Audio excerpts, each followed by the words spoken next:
ನೋಡುಗರಿಗೆಲ್ಲ ನಮಸ್ಕಾರ. ಟೆಕ್ ಕನ್ನಡ ಸರಣಿಯ ಮುಂದಿನ ವಿಡಿಯೋ ಆಗಿ ನಾವು ಈಗ ಕ್ಯಾಬ್ ಬುಕ್ ಮಾಡುವುದು ಹೇಗೆಂದು ನೋಡೋಣ. ಇಲ್ಲಿ ನಾವು ಓಲಾ ಕ್ಯಾಬ್ ಬುಕ್ ಮಾಡುವುದು ಹೇಗೆಂದು ತಿಳಿಸಿಕೊಡುತ್ತೇವೆ. ನಮ್ಮ ದಿನನಿತ್ಯ ಓಡಾಟಗಳಿಗಾಗಿ ನಾವು ಕ್ಯಾಬನ್ನು ಬುಕ್ ಮಾಡುವುದು ಇವತ್ತಿನ ಅವಶ್ಯಕತೆ ಮತ್ತು ಅನಿವಾರ್ಯತೆಯಾಗಿದೆ, ಅನುಕೂಲವೂ ಕೂಡ ಆಗಿದೆ. ಸೊ ಹೀಗಾಗಿ ನಾವು ಕ್ಯಾಬ್ ಬುಕ್ ಮಾಡುವುದನ್ನು ನೋಡೋಣ. ಮೊದಲನೇದಾಗಿ ನಾವು ಪ್ಲೇಸ್ಟೋರಿಗೆ ಲಾಗಿನ್ ಆಗಿ ಓಲಾ ಆ್ಯಪನ್ನು ಡೌನ್ಲೋಡ್ ಮಾಡಿಕೊಳ್ಳಬೇಕು. ಡೌನ್ಲೋಡ್ ಮಾಡಿದ ನಂತರ ಆ್ಯಪನ್ನು ಓಪನ್ ಮಾಡಬೇಕು. ಓಪನ್ ಮಾಡಿದ ಮೇಲೆ ನೀವು ಮೊದಲನೇ ಬಾರಿಗೆ ರಿಜಿಸ್ಟರ್ ಮಾಡೋದಾದರೆ ನೀವು ರಿಜಿಸ್ಟರ್ನು ಕ್ಲಿಕ್ ಮಾಡಬೇಕು. ಆಲ್ರೆಡಿ ಐ ಡಿ ಇದ್ದರೆ ತಾವು ಲಾಗಿನನ್ನು ಕ್ಲಿಕ್ ಮಾಡಬಹುದು. ಉದಾಹರಣೆಗೆ ರಿಜಿಸ್ಟರ್ ಮಾಡಿದಾಗ ನಾನು ನನ್ನ ಇಮೇಲ್ ಐ ಡಿ, ಪಾಸ್ವರ್ಡ್ ಮತ್ತು ಎಂಟ್ರಿ ಪಾಸ್ವರ್ಡ್ ಮಾಡಿ ಫುಲ್ ನೇಮ್ ಮತ್ತು ಮೊಬೈಲ್ ನಂಬರ್ ಕೊಡಬೇಕು. ರೆಫರಲ್ ಕೋಡ್ ಕೊಡುವುದು ಆಪ್ಷನಲ್ ಆಗಿದೆ. ಉದಾಹರಣೆಗೆ ನಾನು ಇಲ್ಲಿ ಒಂದು ರೆಫರಲ್ ಕೋಡ್ ಕೊಡುತ್ತಿದ್ದೇನೆ. ಈ ರೆಫರಲ್ ಕೋಡ್ ಕೊಟ್ಟು ನೀವು ರಿಜಿಸ್ಟರ್ ಮಾಡಿದ್ದೇ ಆಗಿದ್ದರೆ ಓಲಾ ಸಂಸ್ಥೆ ಕೊಡುವ ಕೆಲವು ರಿಯಾಯಿತಿಗಳನ್ನು ಉಪಯೋಗಿಸಬಹುದು. ಉದಾಹರಣೆಗೆ ಮೊದಲನೇ ಮತ್ತು ಎರಡನೇ ಮತ್ತು ಮೂರನೇ ರೇಡುಗಳಿಗೆ ₹50 ಡಿಸ್ಕೌಂಟ್, ಈ ಥರ ನಿಮಗೆ ರಿಯಾಯಿತಿ ಸಿಗುತ್ತದೆ. ನಾನು ಆಲ್ರೆಡಿ ಓಲಾ ಆ್ಯಪನ್ನು ಯೂಸ್ ಮಾಡುತ್ತಿರೋ ಕಾರಣ ನಾನು ನನ್ನ ಮೊಬೈಲಿಂದ ನನ್ನ ಅಕೌಂಟಿಂದ ನಾನು ಅಪ್ಲಿಕೇಶನ್ ಲಾಗಿನ್ ಆದ ತಕ್ಷಣ ಅಪ್ಲಿಕೇಶನ್ ನಾನಿರುವ ಜಾಗವನ್ನು ಈ ನಿಮಗೆ ಚಿತ್ರದಲ್ಲಿ ಕಾಣುವಂತೆ ಬ್ಲೂ ಬಣ್ಣದಲ್ಲಿ ತೋರಿಸುತ್ತದೆ. ಇನ್ನೊಂದು ವಿಚಾರ ಎಂದರೆ ನಾವು ಅಪ್ಲಿಕೇಶನ್ ಲಾಗಿನ್ ಆಗಲು ನಾವು ಯಾವತ್ತಿಗೂ ಕೂಡ GPS ಅನ್ನು ಆನ್ ಮಾಡಬೇಕು. GPS ಅನ್ನು ಆನ್ ಮಾಡೋದ್ರ ಮುಖಾಂತರ ಆ್ಯಪ್ಗೆ ನಾವಿರುವ ನಿಖರವಾದ ಲೊಕೇಶನ್ ತಿಳಿದುಕೊಳ್ಳಲು ಅನುಕೂಲವಾಗುತ್ತದೆ. ಅದರ ಮುಖಾಂತರ ಕ್ಯಾಬನ್ನು ತಿಳಿಸಲು ಮತ್ತು ನಮ್ಮ ಸುತ್ತಮುತ್ತ ಇರುವ ಕ್ಯಾಬ್ಗಳ ಲಭ್ಯತೆಯನ್ನು ತಿಳಿಸಲು ಅದಕ್ಕೆ ತುಂಬ ಅನುಕೂಲವಾದ ಕಾರಣ ಲೊಕೇಶನ್ ಆನ್ ಮಾಡುವುದು ಕಡ್ಡಾಯವಾಗಿದೆ. ಕ್ಯಾಬ್ ಬುಕ್ ಮಾಡೋ ಮುಂಚೆ ಮೆನುವನ್ನು ನೋಡೋಣ. ಸೊ ಮೆನುಲ್ಲಿ ನಿಮಗೆ ಬೇಕಾದ ಹಲವಾರು ಮಾಹಿತಿಗಳು ಇಲ್ಲಿವೆ. ಇದರಲ್ಲಿ ಮುಖ್ಯವಾದ ಮಾಹಿತಿಯನ್ನು ನಾವು ರೇಟ್ ಕಾರ್ಡನ್ನು ನೋಡಬಹುದು.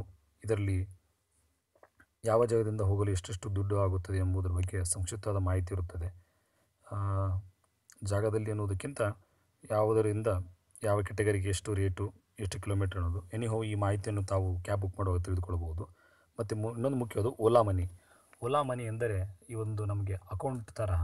ಇಲ್ಲಿ ಮುಂಚೆನೇ ನಾವು ದುಡ್ಡನ್ನು ಹಾಕಿಟ್ಟಿದ್ದರೆ, ಉದಾಹರಣೆಗೆ ನಾನು ₹200 ಇಲ್ಲಿ ದುಡ್ಡನ್ನು ಹಾಕಿಟ್ಟಿದ್ದರೆ ನಾನು ಓಲಾ ಕ್ಯಾಬ್ ಟ್ರಿಪ್ ಮಾಡಿದ ನಂತರ ಸುಮಾರು ₹87 ಚಾರ್ಜ್ ಆದರೆ ಓಲಾ ಮನಿಯಿಂದ ಆಟೋಮೆಟಿಕ್ಕಾಗಿ ₹87 ಕಟ್ಟಾಗಿ ಉಳಿದ ಅಮೌಂಟ್ ಇಲ್ಲೇ ಉಳಿದುಕೊಳ್ಳುತ್ತದೆ.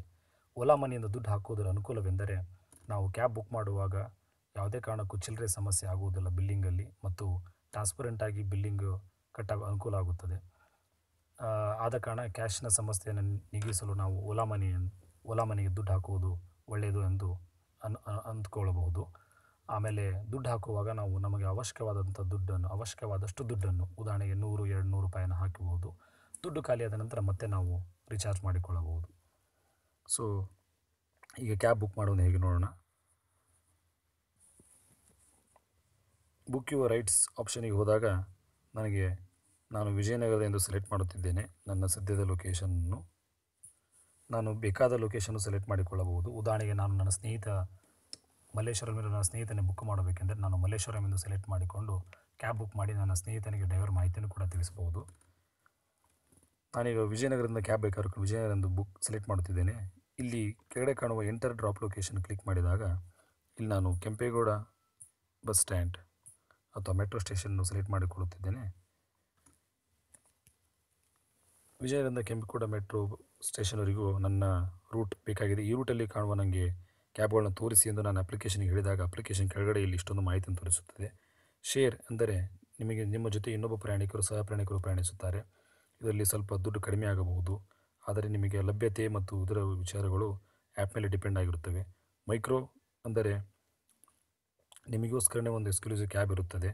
ಮಿನಿ ಎಂದರೆ ಹೆಚ್ಚಿನ ಮಟ್ಟಿಗೆ ಒಂದು ಅನುಕೂಲ ಇರುತ್ತಕ್ಕಂಥ ಗಾಡಿಯನ್ನು ಸಿಗಬಹುದು. ಪ್ರೈಮ್ ಎಂದರೆ ಸೆಡಾನ್ ಗಾಡಿ, ಆ ಥರ ಗಾಡಿಗಳು ಸಿಗಬಹುದು. ಉದಾಹರಣೆ ನಾನು ಈ ಕೇಸಲ್ಲಿ ನಾನು ಮಿನಿ ಗಾಡಿಯನ್ನು ಬುಕ್ ಮಾಡಲು ಇಷ್ಟಪಡುತ್ತೇನೆ. ಸೊ ಮಿನಿ ಎಂದು ನಾನು ಸೆಲೆಕ್ಟ್ ಮಾಡಿದ ಮೇಲೆ ರೈಡ್ ನೌ ಎಂದು ಕೊಟ್ಟಾಗ ನನಗೆ ಇಷ್ಟೆಲ್ಲ ಮಾಹಿತಿಗಳು ಲಭ್ಯವಾಗುತ್ತವೆ. ಸೊ ಮಿನಿ 3 ಮಿನಿಟ್ ಅವೇ ಅಂದರೆ 3 ನಿಮಿಷದಲ್ಲಿ ನನಗೆ ಒಂದು ಮಿನಿ ಕ್ಯಾಬು ನನ್ನ ಜಾಗದ ಹತ್ತಿರ ಇದೆ. ಆಮೇಲೆ ಇದರ ಬಿಲ್ ಎಸ್ಟಿಮೇಷನ್ ನೋಡಬಹುದು ನೀವು. ಮಿನಿಗೆ ₹166 ಆಗುತ್ತದೆ ಮತ್ತು ಪ್ರೈಮ್ಗೆ ₹186 ಆಗುತ್ತದೆ. ನಿಮಗೆ ಇಲ್ಲಿ ಕಾಣಿಸುತ್ತಿರುವ ಹಾಗೆ ಓಲಾ ಮನಿ 118 ಎಂದು ತೋರಿಸುತ್ತದೆ. ಸದ್ಯ ನನ್ನ ಅಕೌಂಟಲ್ಲಿ ₹118 ಇದೆ. ಸೊ ಮಿನಿ ಟ್ರಿಪ್ ನಾನು ರೈಡ್ ಮಾಡಿದ ಸಂದರ್ಭದಲ್ಲಿ ಓಲಾ ಮನಿಯಿಂದ ₹118 ಕಟ್ಟಾಗುತ್ತದೆ ಮತ್ತು ಉಳಿದ ಅಮೌಂಟನ್ನು ನಾನು ಕ್ಯಾಶ್ ರೂಪದಲ್ಲಿ ಕೊಡಬೇಕಾಗುತ್ತದೆ. ಅಥವಾ ನಾನು ಕ್ಯಾಬ್ ಬುಕ್ ಮಾಡಿದ ನಂತರ ಓಲಾ ಮನಿಯನ್ನು ನಾನು ಪ್ರಯಾಣಿಸುವಾಗ ಓಲಾ ಮನಿಯನ್ನು ರಿಚಾರ್ಜ್ ಮಾಡಿಸಿಕೊಂಡಾಗ ಸುಮಾರು ಉದಾಹರಣೆಗೆ ನಾನು ₹100 ರಿಚಾರ್ಜ್ ಮಾಡಿಸಿದರೆ ಓಲಾ ಮನಿ ಮತ್ತು ಬ್ಯಾಲೆನ್ಸ್ ₹118 ರಿಂದ ₹718 ಆಗುತ್ತದೆ.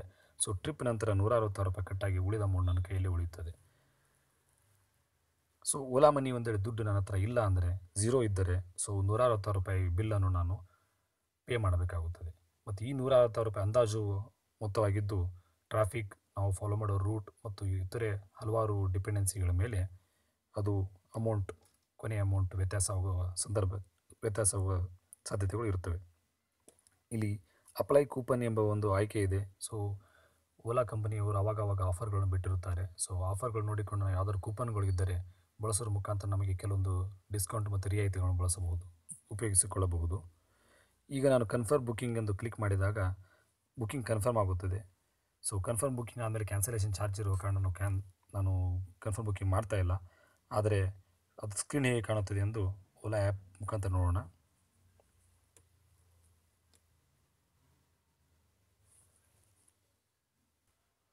ಸೊ ಒಮ್ಮೆ ನಾನು ಕ್ಯಾಬ್ ಬುಕ್ ಮಾಡಿದ ನಂತರ ನಿಮಗೆ ಸ್ಕ್ರೀನಲ್ಲಿ ಕಾಣುವ ಹಾಗೆ ಒಂದು ಸ್ಕ್ರೀನ್ ಬರುತ್ತದೆ. ಇಲ್ಲಿ ಡ್ರೈವರ್ ಮತ್ತು ಡ್ರೈವರ್ ಮಾಹಿತಿ ಎಲ್ಲ ಸಿಗುತ್ತದೆ. ನಿಮಗೆ ಕೆಳಗೆ ಕಾಣುವ ಮಾಹಿತಿಯನ್ನು ನೀವು ಗಮನಿಸಿದಾಗ ಕಾಲ್ ಡ್ರೈವರ್ ಎಂಬ ಆಯ್ಕೆ ಇದೆ. ಸೊ ಕಾಲ್ ಡ್ರೈವರ್ ಆಯ್ಕೆಯನ್ನು ಒತ್ತೋದ್ರ ಮುಖಾಂತರ ಡೈರೆಕ್ಟಾಗಿ ನಾವು ಡ್ರೈವರ್ಗೆ ಕಾಲ್ ಮಾಡಿ ನಮ್ಮ ಲೊಕೇಶನ್ನು ಮತ್ತು ಅವನು ಬೇಕಾದ ಮಾಹಿತಿಯನ್ನು ತಿಳಿಸಬಹುದು. ಶೇರ್ ಡೀಟೇಲ್ಸಲ್ಲಿ ನಾವು ಶೇರ್ ಮಾಡೋದ್ರ ಮುಖಾಂತರ ಸದ್ಯದಲ್ಲಿ ನಾವು ಪ್ರಯಾಣಿಸುತ್ತಿರುವ ಟ್ರಿಪ್ ಸಂಖ್ಯೆ, ನಾವು ಈ ಥರ ಟ್ರಾವೆಲ್ ಮಾಡ್ತಾ ಇದ್ದೀವಿ ಇಲ್ಲಿಂದ ಇಲ್ಲಿಗೆ ಎಂಬ ಒಂದು ಸಂಕ್ಷಿಪ್ತ ಮಾಹಿತಿಯನ್ನು ಮತ್ತು ಡೀಟೇಲ್ಸನ್ನು ನಾವು ನಮ್ಮ ಆತ್ಮೀಯರಿಗೆ ಮತ್ತು ಸ್ನೇಹಿತರಿಗೆ ತಿಳಿಸಬಹುದು.